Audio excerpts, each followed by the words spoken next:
This is Frank Islam, Chairman and CEO of FI Investment Group, and your host of Frank Islam Show, where we interview leading voices from business and politics that impact you, the viewer.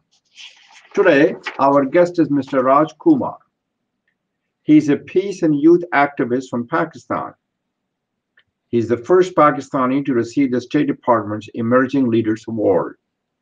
He has worked for projects focusing on countering violent extremism and promoting pluralism in society. He's currently pursuing his graduate degree at Baruch College in New York City. Thank you for coming to our show, Raj, and it's wonderful to see you. So, Thank you for tell us a having little bit about you. Go ahead. Thank you for coming. Tell us a little bit about your story and your journey, and why. sure. What are you doing in United States? And you are the role model for many people in Pakistan and all over the world for the young generation. As I understand, you are a Pakistani Hindu and you come from Sindh. So Yeah, tell us a little bit about your remarkable story and journey. sure. So, as again, thank you so much for having me, Frank.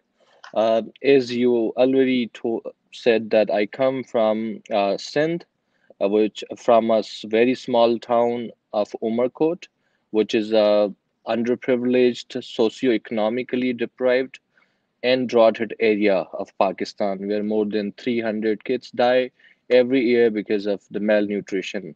So my journey has been it's been more of a roller coaster ride so far. And I pursued my graduate undergrad from Zav Islamabad. In the meantime, I was also awarded a fully funded scholarship, and I pursued my I went on my semester exchange program at Juniata College, Pennsylvania. When I came back to Pakistan, I think that was a transforming journey for me, and that's where I started working on the different projects in Pakistan, such as promoting peace through arts, music, sports, and dialogue. I have worked on women empowerment. I'm one of the advisors for UN Women in Pakistan, and I'm running a school in my hometown, and I have worked in my community on promoting entrepreneurship amongst local. So I'm here. I recently came. It's hardly been a month since I came here in United States to pursue my master's in international affairs because that's what interests me the most. Looking at the Pakistani diplomatic deficits, so I thought I might be a good addition in future for the diplomatic community of Pakistan. Since I come from minority community and everybody has this stereotypes and preconceived notions about minorities Very in well Pakistan. So I thought one day I will probably, uh, eliminate all those negativities and stereotypes said. the Very well said. world has You regarding. know, Thank you. I also come from minority community in India, unfortunately. And India has the largest Muslim population in the world, the largest Muslim Yes, population in the world. So, Raj, indeed. what challenges did you face as a minority in Pakistan? Did you face discrimination, hostility, prejudice, filled with hatred and bigotry because of your faith? What are your thoughts? Also, tell me a little bit about your citizenship bill in India, which excluded Muslims. And so, tell me a little So, bit about did you or did you not face any hostility and prejudice in Pakistan? Who you uh, are? of course, I mean, Frank, to be honest, I would say everywhere. Even either it's in states, either it's in Pakistan or India, people who are in the minority, they have to have go through this hostility and the discrimination, which is very sad. It should not happen. When I was in Sindh, to Sindh is considered as a land of Sufi mystics, the land Yes. of Sufi saints such as Sachil Sarmas, Shehbaz Qalandar, the big names, and people have been Hmm. living together in Sindh for centuries. I come from a town which is famous for the interfaith harmony that we have in Tharparkar. So you said There's a religious, interfaith dialogue. You talk about interfaith uh, uh, dialogue. Is that what yeah, you but I said? mean, it's an So it I builds, said interfaith you are an advocate of interfaith dialogue to build bridges of understanding and cooperation, correct? That's true. That's true. That's true. But I mean, Tharparkar is an epitome of peace and harmony. People have been living, Hindus, Muslims, they have been living together for decades without any For discrimination. decades, for But thousands of years. For yeah, thousands of of course, years, I they're mean, living thousands. together. That, that's true. If you actually go into the Indus Valley civilization, they definitely, it's 1,000 years back where they have been living together. But when I went to Islamabad to pursue my undergrad, I think I did, had to go through this discrimination, because I would say people are very more ignorant, because they don't know there are 4 million Hindus that are living in So Pakistan. there are Because four, when oh, yeah, sure. oh, I did not know there are For 4 million Hindus in Pakistan. That's a fairly yes, large and population. that's that's the largest minority in Pakistan after Muslims. It's the Well, largest Muslims, minority in Pakistan after I mean before the first largest minority is Hindus, and then Christian, and then that's what I other thought. religious minority. Yeah, yeah. So So other so religious that's minorities, Bahoras and other Bahura. minorities there. But yes, there are a couple of others as well. So I mean, that's when I felt discriminated. But I think at the same time, it gave me a room to work more on that. Because when we talk about the minorities, I would say Shias are the minorities, because if you actually look at the figures, in fact, they have been killed in thousands of numbers in Pakistan. It's not the Hindus, not the Christian, but if you actually look at the numbers, I would say Hazaras are the minorities, because they've been killed in Quetta. There was a time when there was blast every week on Hazara community, which makes me more sad. But Hindus, because you know what, when we say that I'm a Hindu, people would perceive you as a Indian. They don't. They always ask question. They always question your patriotism. They always think that, oh, you must be Indian. It's like, no, I'm Pakistani, because we Hindus from Sindh, we are the land owner. We never migrated from Pakistan. We have been living there even before the Muslim came from the other side of the border to Pakistan. So I mean, that's how the scenario back in Pakistan. Very well said, and I am so glad that you're an advocate of the interreligious dialogue, and also Sufism, and also the arts and culture, which brings the people together. Yep. And arts and culture Yep. transcends our boundary. It represents the best of our humanity. Uh, so, uh, so I know you felt discriminations and hostility and prejudice. Would this give you any strength and courage to move on to do better than anybody else, which I did in the United States as an Indian American? But remember, America has given me personally, and for that matter, thousands of the NRI Indian diaspora, the opportunity to succeed, the letters of opportunity to succeed. That these are the strengths and values of America that all of us can proudly and truly embrace. And America is such a great country because we are a nation of immigrant. We came from all over the True. world. And look at my own personal story, for that matter, Yes. right? And that will Yes. probably Very never inspiring. happen in anywhere else in the world except United States of America. So, so That's tell me a little. I wanted to shift the gears and talk about the youth population. As you know, Pakistan has a large youth populations, and yes. how do you go about helping them to achieve Hmm. the fullest potential in terms of the mentorship, entrepreneurship, educations, and the business? Um, I mean, if you actually look at the population, I mean, that's an asset any country can have. The youth population, which is around 65%, which is amazing.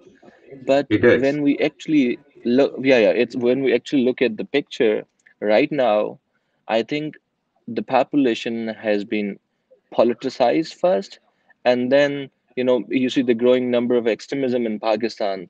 It's because of the narrative that Pakistan have. And when we look at the incidents such as Mumtaz Qadri incident, we have seen that a larger number of youth, they are the followers of Mumtaz Qadri, who is actually an assassin of a sitting governor, Salman Taseer. So there is a bad side, but I mean, again, if you actually look at the positive side of the youth, there is a lot of room that you can do. Because for me, I have been working on interfaith harmony for last like 5 years. I have worked on CVE. So what we did was, we connected them with the medium of arts, music, sports, and dialogue. And then I have been working myself in helping them as a career counselor, and then running schools back in my hometown. The last project that I was doing was promoting SMEs in Pakistan, which helped the local Science, youth to math, and build. engineering. Yeah. SME, So science, math, and engineering. no. SMEs is small and medium enterprises. It's small and medium enterprises. Very well said. Yeah, yeah. So it's a small and medium enterprises. So you see, the thing Pakistani youth is has complex themselves is because they are so much dependent on a state. But if you actually look at the economy of state, United States, the economy depends on the SME, small and medium enterprises. But Pakistani youth, all they want is pursue a degree, go after job. That's not how one should do, because we have not been promoting entrepreneurship in our country. But looking Very at the well said. youth, if you promote the entrepreneurship, they don't really need jobs, because one of the biggest challenges Pakistan has is unemployment. The economy is, it stands still. The overall, the economy is shaking. So if you promote the entrepreneurship, these youth can be an asset to the country, and they can do amazing businesses in their own hometowns. There's larger room, but there's not, they are not very well aware of entrepreneurship. There's no much Well, incubation centers back in right. Pakistan. There, Very well said. otherwise it would have been, I mean, an amazing, So the an amazing environment asset to the country. environment does not exist for them to excel. Exactly, very well said. And that's the and also there's you do not have the capital and the seed money, and people do not you don't have venture capitalists who are willing to help them, and that's the part there are many other challenges, but those are some of the That's challenges that they face. that's true. That's true. I mean, in our case, I think because there's a women chamber of commerce, there are U.S. embassy that has been working in Pakistan for last couple of years, giving the seed money not as just a venture capitalist, but even as an angel investor as well. So there's always a room, but they you need to aware them about these opportunities that already exist.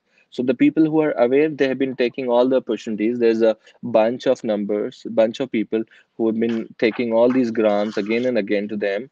But because the majority of youth, they're they are just after the jobs. That's, you need to aware them about the So entrepreneurship. And they just go on to work. They do not want to create a job, build prosperity.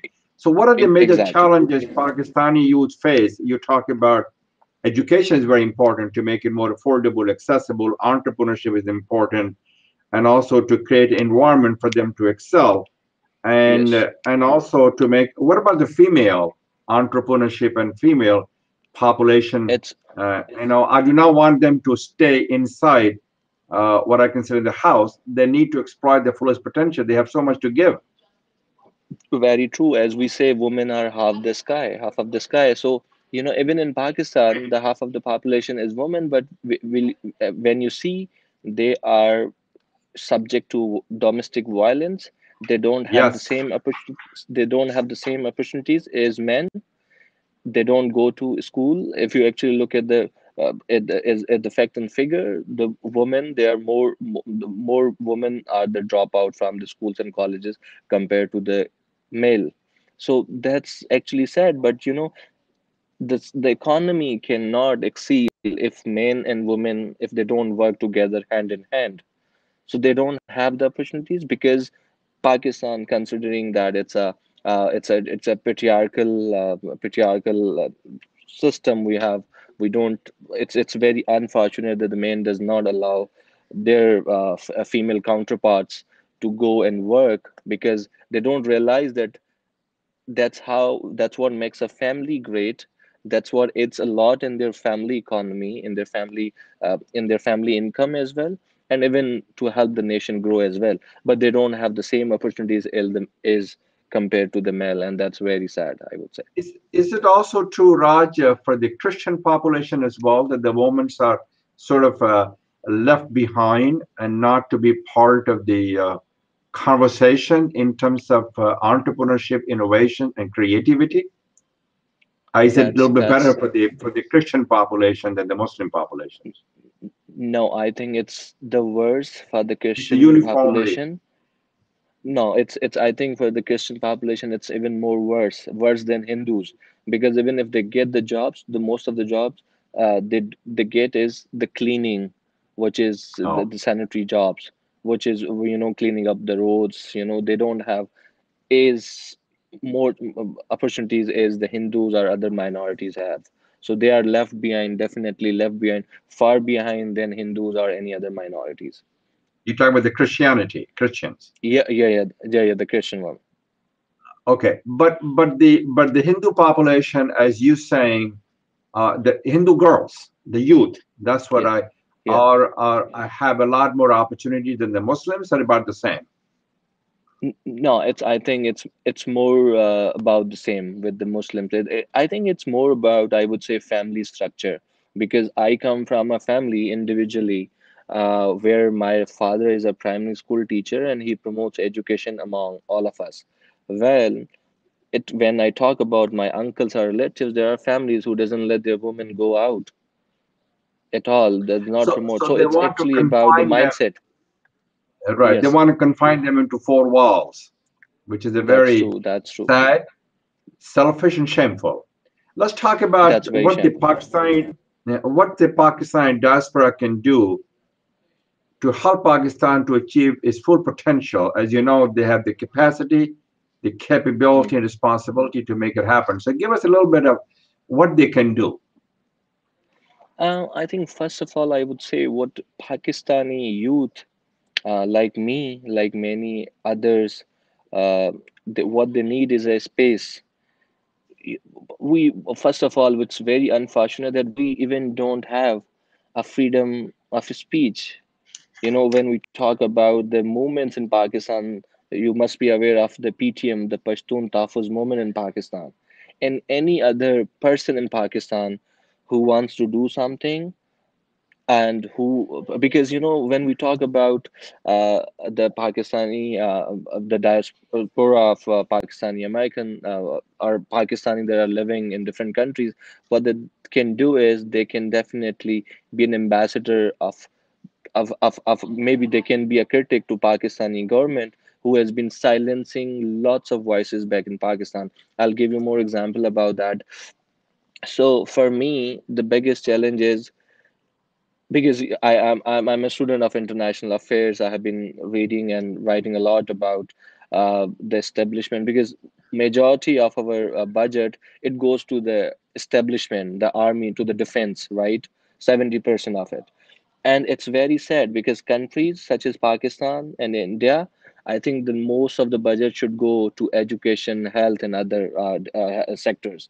But unfortunately, it goes to defense, which is very sad. And we talk about such things, either we are being silenced, or either we have been, kidnapped. And this is the same thing for most of the Pakistani who really want to raise their voices, but they can't. So what the Pakistani diaspora living abroad they can do is they can be an ambassador of those people who are really, who are talking about such stuff.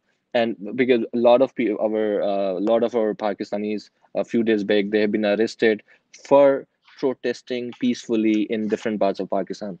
So that's one of the things which really makes me sad, and that's when the Pakistani diaspora can help us achieve one thing. So And you of made a course, good other than point. that, Yeah, you made a point of freedom of press, freedom of expression, yes, yes, respect for the humanity, and make sure the yes, people's voices are heard. That's what creates the yes, culture of bringing people together. and the this is important. But in some cases, India is facing the similar challenge under this government: the suppressions of press, Yes, suppression freedom of yes, expression, and what they're doing with the citizenship bill is a totally, yes. what It's I a call, disaster. what I consider is immoral, and is a threat to the national That's true. security, to excluding Muslims, and you have the same view that I do, that we need to, in order for us to create a common cause, we have to True. make sure that the people can speak out, and thus and speak up and step up, and to have the That's freedom of press.